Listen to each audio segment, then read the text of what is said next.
Bidiruuwwan godaantonni Itoophiyaa irra caalaan isaanii keessatti argaman galagaluudhaan namoonni 180 achi buuteen isaanii dhibame. Bidiruuwwan baqattoota fe'anii Jibuutii irraa ka'an qarqara Yemenitti galagaluun godaantonni Itoophiyaa irra caalaan isaanii kan keessatti argaman. Bidiruun kun namoonni 180 ta'an du'uu akka hin oolle dhaabbatni godaansaa idil-addunyaa beeksise. Bidiruuwwan galagalan kunneen baqattoota biyyoota baha Afrikaatti karaa balaafamaa qaxxaamuraa turan akka ta'e dhaabbatni baqattootaa UN beeksise.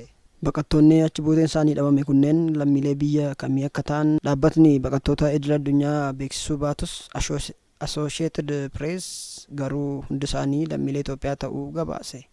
Bidiruuwwan qarqara Yemen osoo hin ga'in garagalan keessaa tokko lammii Itoophiyaa 31 fi kanneen bidiricha oofan lammiilee Yemen 3 bahatee akka ture Associated Press beeksise.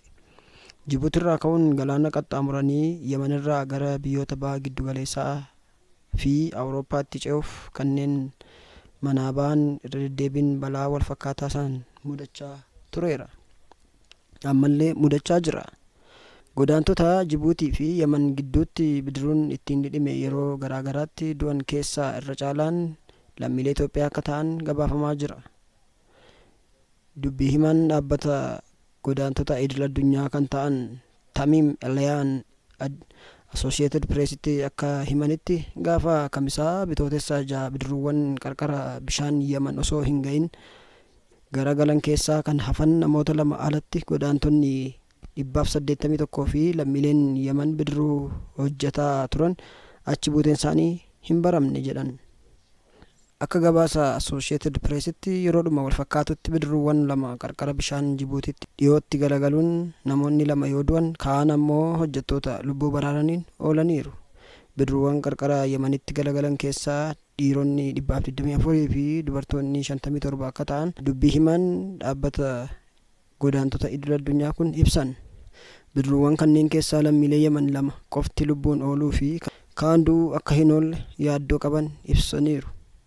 Dhaabbanni IOM ibsa baaseen kanneen namoota seeraan ala daddabarsan waqtii yeroo bubbeen cimaan itti bubbisu waan ta'eef bidiruudhaan galaanarra deemuun balaa cimaa qaba.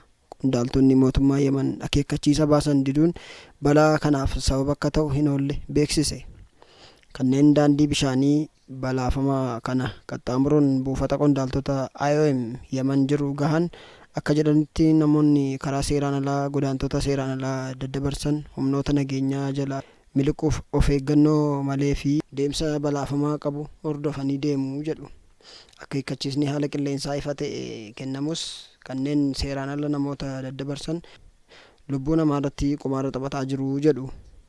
Lubbuu godaantotaa oolchuuf tarkaanfiin hatattamaa hin fudhatamu taanaan lubbuu nama baduun ittuma fufa jedhan Abduu Saatar Isooyev.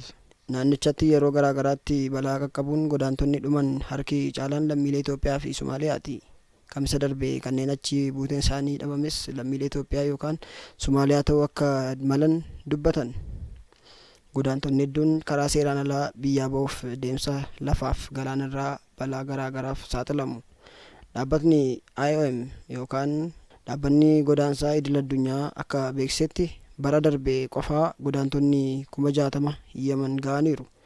Dubartoota 580 fi ijoollee 100 dabalatee godaantonni 3,400 ol bara darbe keessa du'uu yookaan achi buuteen isaanii dhabamuu dhaabbatni kun beekseera. Sababni namootni kun bakkee garaagaraatti akkas godaananiifis haalli jireenyaa mijachuu dhabuu, nageenyi dhibuu ta'uudha kan namoonni tokko yaada isaanii kennan.